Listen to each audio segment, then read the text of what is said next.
Bonjour, je suis ravi de vous retrouver aujourd'hui pour un nouvel épisode de Motors TV. Aujourd'hui on repart à la conquête de la Chine avec un nouveau Haval. Cette fois-ci ce sera le H2 qui se trouve derrière moi. Motors TV, c'est parti!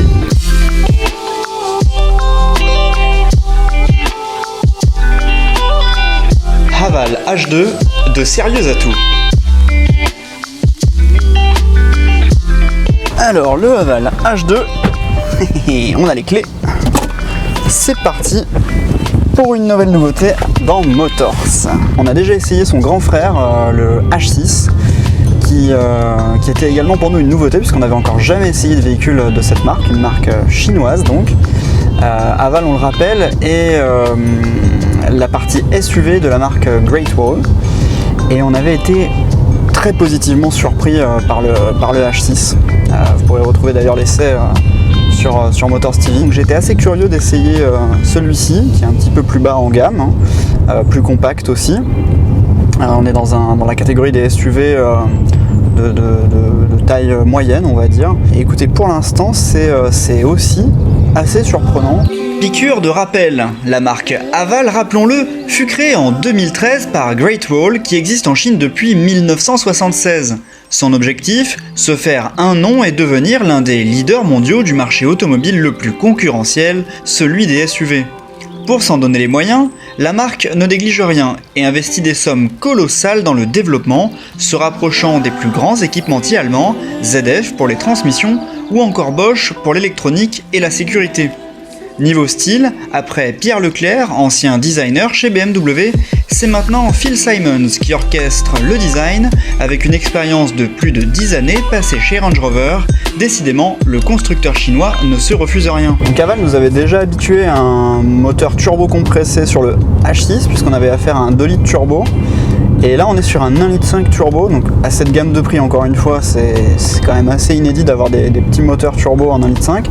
Et il nous développe 150 chevaux, c'est encore une fois c'est une belle surprise parce que la voiture est vive, elle est dynamique. Moi j'aime bien le petit, on l'a entendu tout à l'heure, un petit sifflement du turbo qui est bien présent. Il y a de la reprise, voilà, à partir de 2000 tours minute. Ça se lance, accoupler une boîte 6 rapports, c'est une boîte ZF.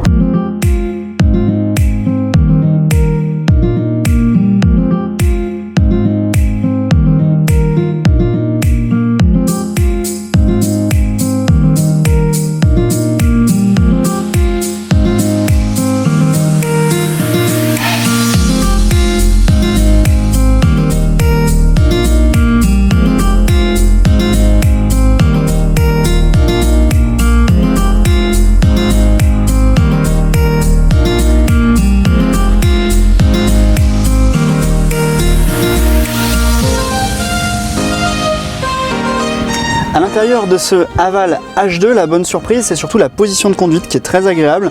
On peut régler le siège dans de nombreuses positions de manière électrique et on a une position de conduite finalement assez haute. On surplombe vraiment la route et ça c'est assez agréable. Par contre, en termes de qualité de finition, on n'est pas à la hauteur du précédent Haval qu'on avait essayé. Alors on n'est pas non plus dans la même gamme de prix, donc ça peut se comprendre. Du coup on a certains plastiques qui sont un petit peu clinquants, un petit peu brillants. Mais bon, après ça dépend des goûts aussi. Par contre l'équipement est à nouveau là c'est comme sur la précédente Haval qu'on avait essayé, un niveau très haut en termes d'équipement, caméra de recul, Bluetooth, cette fantastique boîte automatique, frein de parking électrique, des rangements un petit peu partout dans les portes, c'est plutôt bien pensé.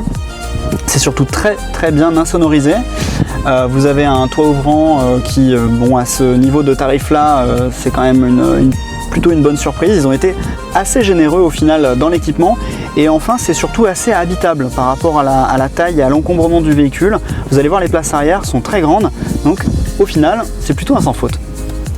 Alors je le disais précédemment, la très bonne surprise de ce Haval H2, c'est l'espace aux places arrière avec ce plancher qui est assez plat, c'est assez agréable. Et puis des petits gadgets, des petits détails qui toujours font bien plaisir. Un accoudoir central avec porte-gobelet, ici il y a un petit coffre où vous pouvez ranger, je sais pas, votre téléphone, voilà, il n'y a rien qui traîne. C'est vraiment génial, et surtout, ce que moi j'apprécie avec cette marque, c'est qu'il n'hésite pas sur les éléments de sécurité malgré le tarif. Il y a des airbags rideaux de l'avant jusqu'à l'arrière, donc en cas d'impact latéral, vous avez les rideaux qui tombent et vous serez protégé. Donc ça c'est bien, parce que malheureusement ici on a régulièrement des constructeurs qui importent des véhicules et tous les éléments de sécurité ne sont pas forcément au top. Et là-dessus on sent vraiment que les Chinois, et particulièrement Haval, n'a pas lésiné là-dessus, donc une très très bonne nouvelle. De par le design du véhicule, encore une fois, pas mal d'espace au niveau de la tête, donc même si vous avez 5 adultes derrière, ils tiendront très bien en place. On retrouve un volume de 300 litres à l'intérieur du coffre, c'est dans la moyenne de ses rivales, ainsi qu'un plancher entièrement plat une fois la banquette arrière rabattue.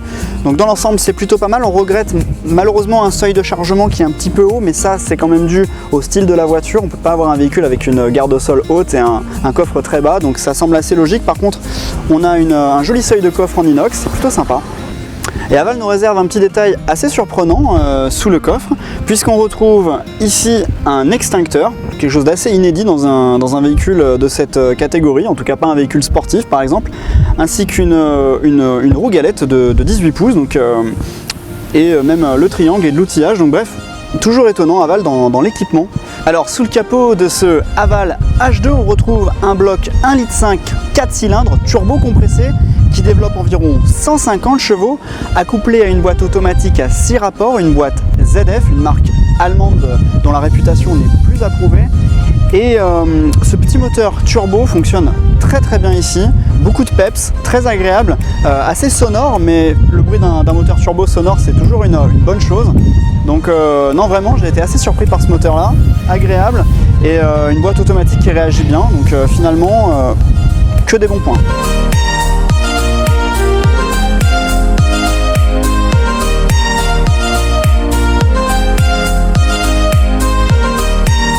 Les plus, son tarif, le pack garantie et entretien 3 ans, l'équipement, le groupe moteur-boîte et quelques moins. Une marque méconnue avec une revente peut-être plus compliquée, pas d'Apple CarPlay ni d'Android Auto, ni de rangement pour smartphone, et des plastiques brillants un peu trop présents dans l'habitacle. Merci de nous avoir à nouveau suivis pour cet épisode sur le Haval H2. On se retrouve très bientôt pour un nouvel essai sur Motors TV. Ciao!